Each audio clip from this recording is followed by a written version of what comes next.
What's going on, everybody? Good morning. Hope you guys are doing well. And we are going to get back to the draft grind today. We're going to ease into it nice and slowly, but we are going to get back to it. We've got a lot of prospects to look at and a limited amount of time, so not going to hold off any longer than this. And we are going back by hitting the center position. We finished left guard before free agency started, so bumping over one spot to center. And obviously, things have changed a little bit in free agency to where the Seahawks have, well, they actually have two real centers on the roster, right? They have Oluwatimi and they have Nick Harris. So theoretically, they've addressed the position.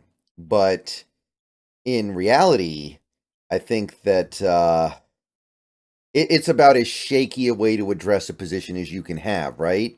Like, yeah, they don't really need to do anything, and if they do something, they're probably going to have to let one of those guys go or bump them to the practice squad or something. But I mean, that is playing with fire right there. You've got a starter, a presumed starter, who played a little bit last year, was a fifth round pick in the previous draft and couldn't beat out a pretty lackluster Evan Brown in 2023. So you've got that, and I like Oluwatimi. A lot of people like Oluwatimi. There's a very good chance he becomes the center of the future for the Seattle Seahawks. But that is a shaky way of dealing with a clear need. And then behind him, you have Nick Harris, a basically career backup who has done some nice things in this league. He played well last year for the Browns when he was forced to play, but he is there's not much of a ceiling there, right? Nick Harris isn't suddenly going to become a really good starting caliber center. He has hit probably about the best that he's going to be able to do in this league, and it's not that good.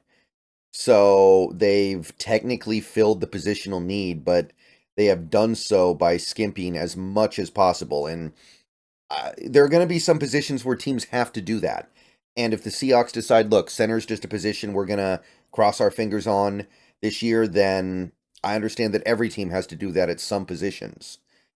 But I don't want to completely dismiss the possibility of the Seahawks upgrading here now. I think the odds of it went down dramatically with the Nick Harris signing, but I don't want to pretend like the little bit of dead money you would eat on a Nick Harris release or even an Oluwatimi release, for all we know, is prohibitive to improving. So I want to take a look at some of the top centers in this draft. There are a few of them. It's actually a pretty decent center draft at the top. I think there are going to be three guys that go in the top 100, and there's going to be one guy who goes in the first round, and that's the guy we're going to talk about here, Jackson Powers Johnson of Oregon. This is the guy who I do think will eventually go in the first round. A lot of the big boards have him in the top 32. Some have him in the early second, but ultimately I feel like JPJ goes in the first the same way Corey Linderbaum went in the first. That's kind of my read on the situation right now. 21 years old when the season starts, so still young. 6'3", 328 pounds. 32.5-inch arms, 9 and 7/8 inch hands. He did two drills at the combine. His vertical jump and his broad jump, they were both good. His vertical jump was actually really good, 84th percentile. And over the last 2 years, his performance at center for the Oregon Ducks has been phenomenal. He's had an 84 PFF grade each of the 2 years, basically, and he's allowed all of 2 hurries and 1 hit, 0 sacks. I mean, you can't beat that, right? You're not going to find a guy who played this much and allowed this little.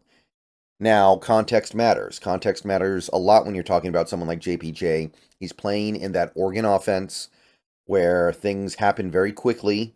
Things tend to be preordained pre-snap. There tends to be a very firm correlation between when the ball is snapped and when Bo Nix is getting the ball out of his hand. Like those things happen within a second or two of each other. And there isn't a lot of opportunity for JPJ to allow pressure because that Oregon offense is run in such a way where there really isn't any pressure. So scheme matters. And if JPJ goes to the NFL and is a good center, which I think most people think he will be, he won't be this good in the NFL because you can't play like that in the NFL. You are going to give up sacks. You are going to give up hits. You are going to give up hurries. It's just the cost of doing business. So, no, I'm not expecting that Jackson Powers Johnson is going to be able to maintain this level of play. But you can't do much better. And the things about JPJ that are good are very clear if you watch them.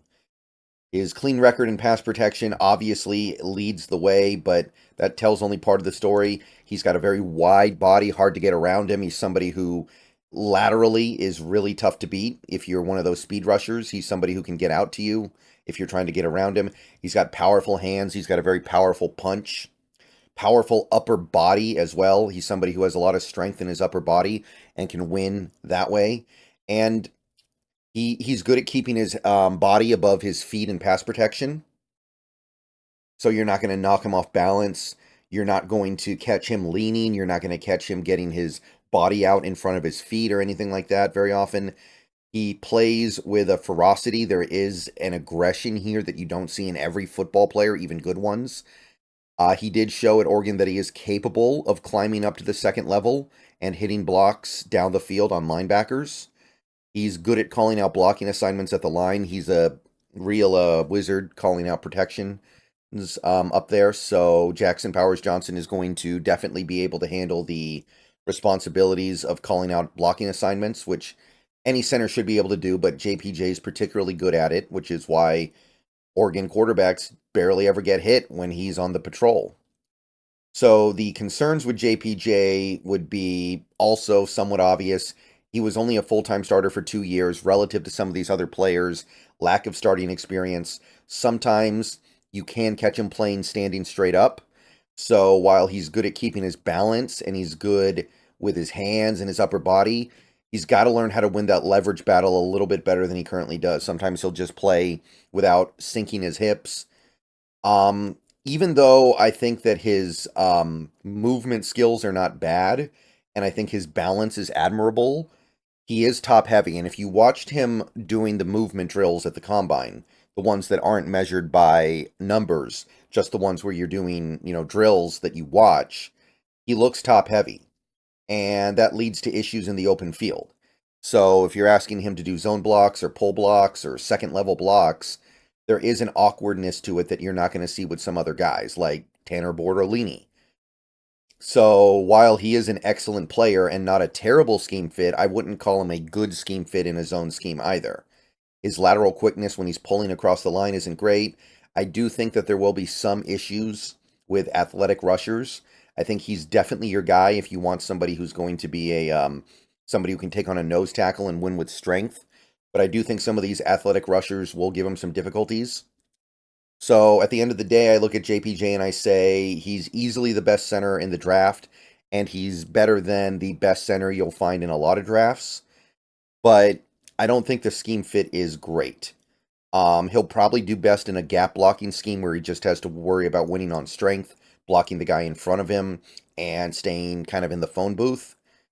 But he'll be okay in zone, and he's so good in so many areas that I would be willing to overlook it and take him in the first round. So that is not to say that I want to take him at 16 anymore. I'm kind of off that a little bit, but I would be willing to take him in, say, the end of the first round. So that would be my evaluation of JPJ. Great player. He's definitely going to be worth a mid-first round pick to somebody. I'm just not convinced that somebody is us because of the way that we're probably going to be looking to play. Ryan Grubb loved to throw screen passes in college. I'm sure he's going to love to throw screen passes in the NFL. And JPJ is not the ideal center for blocking downfield on screens. He's just not. He can do it. And he looked pretty good doing it at Oregon, but the NFL is going to be a different animal. And if you watch those combine drills, you see the awkwardness in how he moves that is going to create some issues there. So if the Seahawks were to trade back to the back end of the first, like pick 29, pick 30 or so, and JPJ was there, I'd say pull the trigger. But at 16, I'm just, unless the Ryan Grubb offense is going to look completely different than I'm expecting, I can't quite get there. All right, guys, I'll do another video a little bit later with some other top 100 centers in this draft as I see it, and I will see you guys then. So go Hawks. Let me know what you think about JPJ, and we'll get back to our centers shortly.